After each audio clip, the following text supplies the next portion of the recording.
आज का ये अहम topic ionisation energy. Ionisation energy कहते हैं किसी एटम के आखिरी शेल से इलेक्ट्रॉन को निकालने के लिए जो ज़रूरत है उस एनर्जी को कहते हैं ionisation energy. The minimum amount of energy required to rise energy required to remove electron from the outermost shell of an isolated gaseous atom is called ionization energy। किसी एटम का आखिरी शेल, उसमें से electron को निकालना है, उसके लिए एनर्जी दी जाए। जितनी एनर्जी देकर इस इलेक्ट्रॉन को निकाला जा सकता हो उस एनर्जी को कहते हैं आयनाइजेशन एनर्जी। आखिरी शेल के इलेक्ट्रॉन को निकालने के लिए जितनी एनर्जी की ज़रूरत होती है उसको कहते हैं आयनाइजेशन एनर्जी। आइसोलेटेड का मतलब किसी एटम से इलेक्ट्रॉन को निकालना हो तो उसको अलग करते हैं, कंपाउंड से, मॉलिक्यूल से, जिससे भी वो अटैच हो उससे अलग करते हैं तो आइसोलेटेड। गैसियस का मतलब आप जानते हैं इलेक्ट्रॉन को निकाला जाता है उस वक्त जब उस एटम को गैसियस स्टेट में लेके आ जाए। आप देखें मेटल से इलेक्ट्रॉन निकालना है। आप जानते हैं मेटल रूम टेम्परेचर पे सॉलिड फॉर्म में होता है, सॉलिड स्टेट में होता है। उसको मेल्ट किया, उसके बाद उसको मजीद एनर्जी देके उसको गैस फॉर्म में लेके आया। गैस फॉर्म में लेके आया तो उसको कहते हैं गैसियस एटम। सॉलिड स्टेट से या लिक्विड स्टेट से एनर्जी देकर गैस के फॉर्म में लेके आना गैसियस स्टेट या गैसियस एटम। ठीक, अब हम यहाँ पर ट्रेंड को डिस्कस करते हैं। ट्रेंड्स देखें, आयनाइजेशन एनर्जी डायरेक्टली प्रोपोर्शनल होता है न्यूक्लियर चार्ज के। आयनाइजेशन एनर्जी न्यूक्लियर चार्ज का डायरेक्टली प्रोपोर्शनल होता है और आयनाइजेशन एनर्जी इनवर्सली प्रोपोर्शनल होता है एटॉमिक साइज का। एटॉमिक साइज का inversely proportional, ionisation energy nuclear charge का डायरेक्टली प्रोपोर्शनल। जिस एटम का न्यूक्लियर चार्ज ज़्यादा हो उसकी आयनाइजेशन एनर्जी ज़्यादा होगी, जिस एटम का न्यूक्लियर चार्ज कम हो उस एटम की आयनाइजेशन एनर्जी कम हो। ठीक, अब यहाँ पर मैंने एक एटम ए जिसका न्यूक्लियर चार्ज ज़्यादा है तो ये वैलेंशियल इलेक्ट्रॉन को अपनी तरफ ज़्यादा अट्रैक्ट करके रखता है। ये वैलेंशियल इलेक्ट्रॉन है, ये न्यूक्लियर चार्ज ज़्यादा हो तो अंदर की तरफ अट्रैक्शन ज़्यादा होगी। अब अंदर की तरफ ज़्यादा अट्रैक्शन होगी तो उसको बाहर निकालना मुश्किल होगा उसको बाहर निकालना मुश्किल होगा तो एनर्जी ज़्यादा देनी पड़ेगी। अंदर के न्यूक्लियर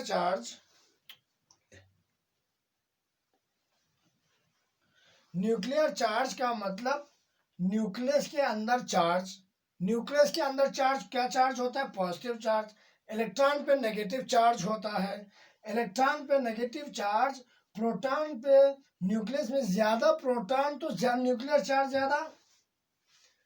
न्यूक्लियस में प्रोटॉन की नंबर ऑफ प्रोटॉन ज्यादा तो न्यूक्लियर चार्ज ज्यादा।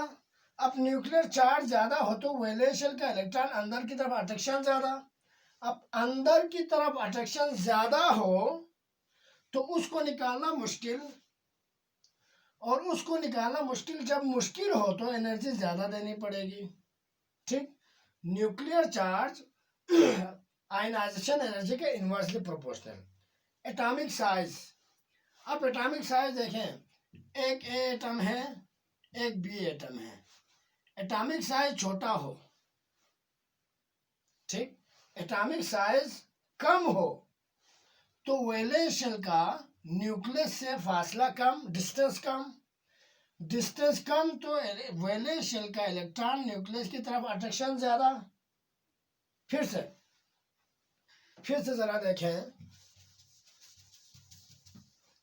फिर से देखें, एक एटम का साइज इतना बड़ा,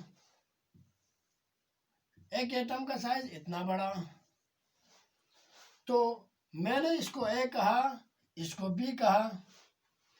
size of B atom is less than A. अब यहां पर इसके वैलेंशन में एक इलेक्ट्रॉन, इसके वैलेंशन में एक इलेक्ट्रॉन, हम आयनाइजेशन एनर्जी देते हैं इसको भी और इसको भी। तो आयनाइजेशन एनर्जी किसकी ज्यादा होगी? बी की, क्योंकि उसका साइज छोटा है। ठीक, साइज छोटा होने की वजह से वैलेंस शेल और न्यूक्लियस का डिस्टेंस कम, डिस्टेंस कम होने की वजह से अंदर की तरफ अट्रैक्शन ज्यादा। बात क्लियर हो गई? यहां पर न्यूक्लियस और वैलेंस शेल का डिस्टेंस ज्यादा, तो अंदर की तरफ अट्रैक्शन कम। डिस्टेंस ज्यादा, अट्रैक्शन कम, डिस्टेंस कम, अट्रैक्शन ज्यादा। ठीक, डिस्टेंस कम का मतलब साइज कम। एटॉमिक साइज को आप एटॉमिक रेडियस भी कहते हो। तो साइज कम, आयनाइजेशन एनर्जी ज्यादा, साइज ज्यादा, आयनाइजेशन एनर्जी कम। अब आप जानते हैं ग्रुप में, पीरियड में जैसे ये लिथियम है, इसके वैलेंशन में एक electron, atomic number 3, atomic number means nuclear charge. इसके बाद ब्रिलियम, मैं यहां लिखता हूं ब्रिलियम, जिसके वैलेंशन में 2 इलेक्ट्रॉन्स, एटॉमिक नंबर 4। ठीक, तो लिथियम से ब्रिलियम की तरफ जाते हैं तो न्यूक्लियर चार्ज इंक्रीज हुआ, बिल्कुल हुआ। यहां पर न्यूक्लियर चार्ज 3, यहां पर 4। इसी तरह बोरॉन, पहले में 2 इलेक्ट्रॉन, दूसरे में 3। अब बोरॉन का न्यूक्लियर चार्ज बढ़ गया, बिल्कुल बढ़ गया। यहां पर 3, यहां पर 4, यहां पर 5। बोरॉन का atomic number 5 means nuclear charge बढ़ गया। इसी तरह से कार्बन का न्यूक्लियर चार्ज और बढ़ जाता है, क्योंकि कार्बन का एटॉमिक नंबर 6। ठीक, अब न्यूक्लियर चार्ज बढ़ गया, left to right nuclear charge increase हुआ और साइज क्या हुआ? Decrease. Left to right nuclear charge increase, size decrease, क्योंकि अंदर की तरफ अट्रैक्शन ज्यादा है। तो हम आयनाइजेशन एनर्जी देंगे लिथियम को और आयनाइजेशन एनर्जी देंगे ब्रिलियम को। बोलो किसकी आयनाइजेशन एनर्जी ज्यादा? बोरॉन की, क्योंकि उसका न्यूक्लियर चार्ज ज्यादा। न्यूक्लियर चार्ज ज्यादा होने की वजह से अंदर की तरफ अट्रैक्शन ज्यादा। इसी तरह से आयनाइजेशन एनर्जी देते हैं हम बोरॉन को। देखिए बोरॉन के न्यूक्लियर चार्ज और ज्यादा, तो बोरॉन की आयनाइजेशन एनर्जी और ज्यादा। साइज कम होने की वजह से भी आयनाइजेशन एनर्जी ज्यादा, और न्यूक्लियर चार्ज इंक्रीज होने की वजह से भी ionisation energy increase. Ionisation energy हम कार्बन को देंगे, और ज्यादा देनी पड़ेगी। इसी तरह से कार्बन के बाद नाइट्रोजन, ऑक्सीजन, फ्लोरीन, नियोन।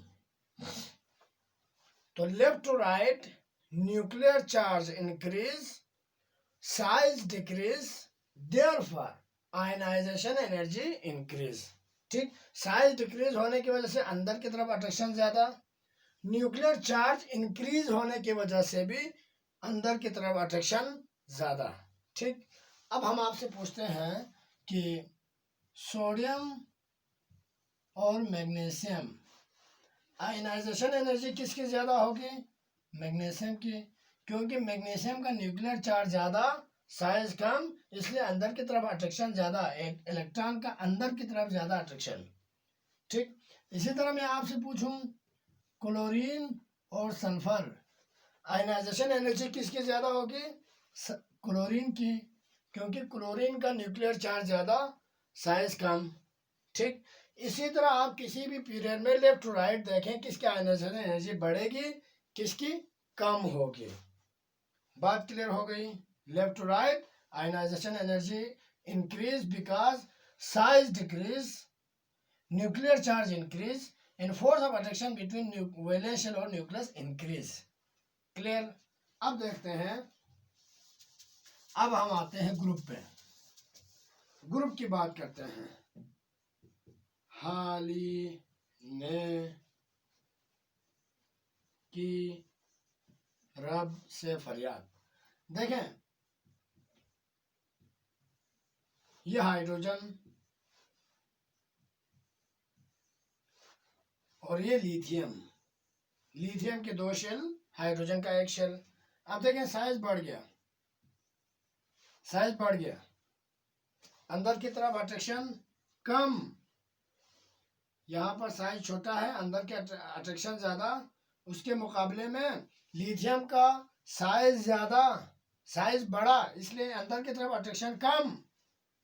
इसी तरह फिर सोडियम की बात करें, सोडियम का साइज और ज्यादा, अंदर की तरफ अट्रैक्शन और कम। और पोटाशियम देखें, पोटाशियम का साइज और ज्यादा, अंदर की तरफ अट्रैक्शन कम। नंबर एक। दूसरे नंबर पे देखें, top to bottom shielding effect भी इंक्रीज होती है। अब शील्डिंग इफेक्ट, यहाँ पर शील्डिंग इफेक्ट का मतलब इनर सबशेल इलेक्ट्रॉन की वजह से फोर्स ऑफ अट्रैक्शन का वैलेंस और न्यूक्लियस के दरमियान फोर्स ऑफ अट्रैक्शन का कम होना, यहाँ पर शील्डिंग इफेक्ट कम। इसके बाद लिथियम का शील्डिंग इफेक्ट ज्यादा। ठीक, इसके बाद सोडियम का और ज्यादा, पहले में 2, दूसरे में 8। इसके बाद पोटाशियम का और ज्यादा, पहले में 2, दूसरे में 8, तीसरे में 8, चौथे में 1। ठीक, तो पोटाशियम के शील्डिंग इफेक्ट ज्यादा। तो यहाँ पर साइज बढ़ने की वजह से वैलेंस और न्यूक्लियस की फोर्स ऑफ अट्रैक्शन कम हो जाती है, इसलिए आयनाइजेशन एनर्जी कम। दूसरा, शील्डिंग इफेक्ट बढ़ने की वजह से वैलेंस और न्यूक्लियस की फोर्स ऑफ अट्रैक्शन कम। ठीक, कम होने की वजह से आयनाइजेशन एनर्जी कम। तो top to bottom, top to bottom size increase, size increase, shielding effect also increase, size increase और शील्डिंग इफेक्ट भी इंक्रीज। ठीक, अब यहाँ पर न्यूक्लियर चार्ज को हम फोकस नहीं करेंगे, क्योंकि न्यूक्लियर चार्ज से ज्यादा साइज और शील्डिंग इफेक्ट की वजह से आयनाइजेशन एनर्जी कम हो रही है, इसलिए हम top to bottom nuclear charge को कंसीडर नहीं कर रहे। लेफ्ट टू राइट साइज कम और न्यूक्लियर चार्ज ज्यादा, क्योंकि वहां पर शील्डिंग इफेक्ट रिमेन कांस्टेंट है। शील्डिंग इफेक्ट कांस्टेंट है तो हम न्यूक्लियर चार्ज को फोकस करेंगे। शील्डिंग इफेक्ट इंक्रीज या डिक्रीज कर रहे हैं तो हम शील्डिंग इफेक्ट और साइज को फोकस करेंगे। ठीक, top to bottom size increase, shielding effect increase, therefore ionisation energy decrease.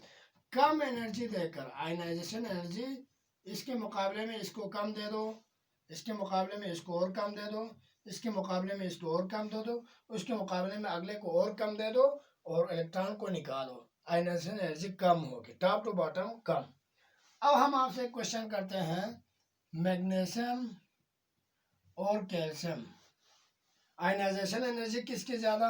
Magnesium की ज्यादा। ठीक, क्योंकि मैग्नीशियम का साइज कम, शील्डिंग इफेक्ट कम, कैल्शियम का साइज ज्यादा, शील्डिंग इफेक्ट ज्यादा।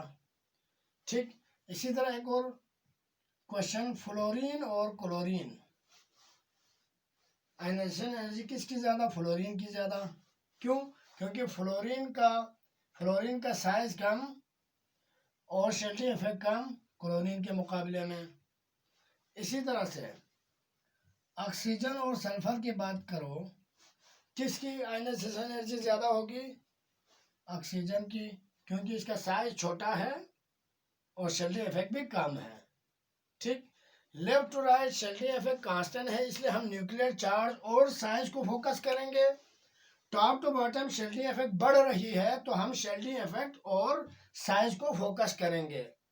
तो top to bottom ionization energy decrease, left to right ionization energy increase. ठीक, आज हम यहीं पे रोक लेते हैं। हम इलेक्ट्रॉन एफिनिटी का लेक्चर अगली दफ़ा बना लेते हैं। अल्लाह हाफिज़।